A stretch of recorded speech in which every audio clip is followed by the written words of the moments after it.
সিউড়ি শহরের হকার উচ্ছেদ নিয়ে আজ জেলা শাসকের সাথে দেখা করলেন এবং পরবর্তীতেই জেলা শাসকের অফিস থেকে বেরিয়ে সিউড়ি পৌরসভার সামনে বিক্ষোভে বসেন বিজেপির জেলা সভাপতি ধ্রুব সাহা মহাশয় সহ রাজ্য বিজেপির সাধারণ সম্পাদক জগন্নাথ চট্টোপাধ্যায় এবং বিজেপির একাধিক কার্যকর্তা।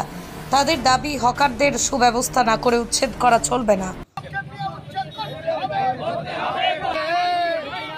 গরিব মানুষদের পেটে লাথি মারার যে নয়া অভিযান শুরু করেছে লোকসভা ভোটের পরে, বিশেষ করে শহরাঞ্চলে, তা আমরা মানব না। আগে হকারদের জন্য নির্দিষ্ট যে এসওপি মেনে, কেন্দ্রীয় হকার নীতি এবং রাজ্য হকার নীতি মেনে উচ্ছেদের আগে হকারদের জানাতে হবে, তাদের সরে যাওয়ার ব্যবস্থা করতে হবে, পুনর্বাসনের ব্যবস্থা করতে হবে, প্রতিটি শহর এলাকায় হকিং এবং ভেন্ডিং জোন তৈরি করতে হবে, সেখানে তাদের নিয়ে যাওয়ার ব্যবস্থা করতে হবে। কারণ রুজি রুটির উপর আমরা আঘাত হানতে দেব না।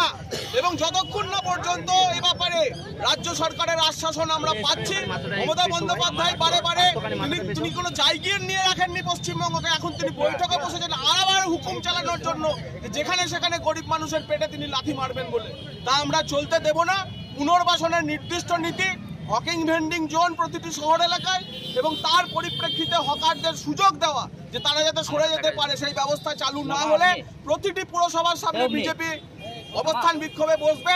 আমরা আজকে সিউড়ি থেকে তা শুরু করলাম। ইতিমধ্যে আমাদের বিরোধী দলনেতা জানেন, তিনি বলেছেন দরকার হলে বুলডোজারের সামনে বিজেপির কর্মীরা, বিজেপির কার্যকর্তারা প্রাণ দেবে। আমরা সেই জায়গা তৈরি হচ্ছি। আমরা আজকে সরকারের কাছে জেলা শাসকের সঙ্গে দেখা করে বেরিয়েছে, আমরা বলেছি যে পুনর্বাসন নীতি কি আছে আপনি জানান। হকারদের জন্য প্রত্যেকটি শহর এলাকায় কেন্দ্রীয় হকার নীতি এবং রাজ্য হকার নীতি মেনে হকিং ভেন্ডিং জোন কোথায় করছেন জানান, নির্দিষ্টভাবে তাদের সময়সীমা দিন, তারপরে দখল মুক্ত করবেন। এবং দখল মুক্ত যেন সিলেক্টিভ না হয়।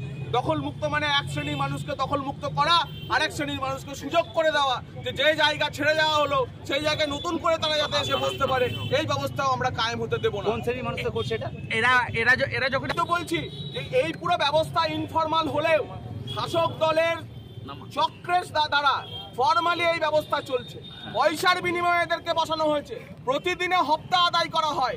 এখন কি এমন ঘটলো যে তাদের পেটে লাথি মারা হচ্ছে? তাদের কি একবার উচ্ছেদ করে এরপরে হপ্তা আদায়ের পরিমাণ, কাটপানির পরিমাণ আপনারা বাড়াতে চাইছেন? সেই কারণেই একবার উচ্ছেদ করে তাদের কষ্টের মধ্যে ফেলে আবার নতুন ব্যবস্থা কায়েম করতে চাইছেন।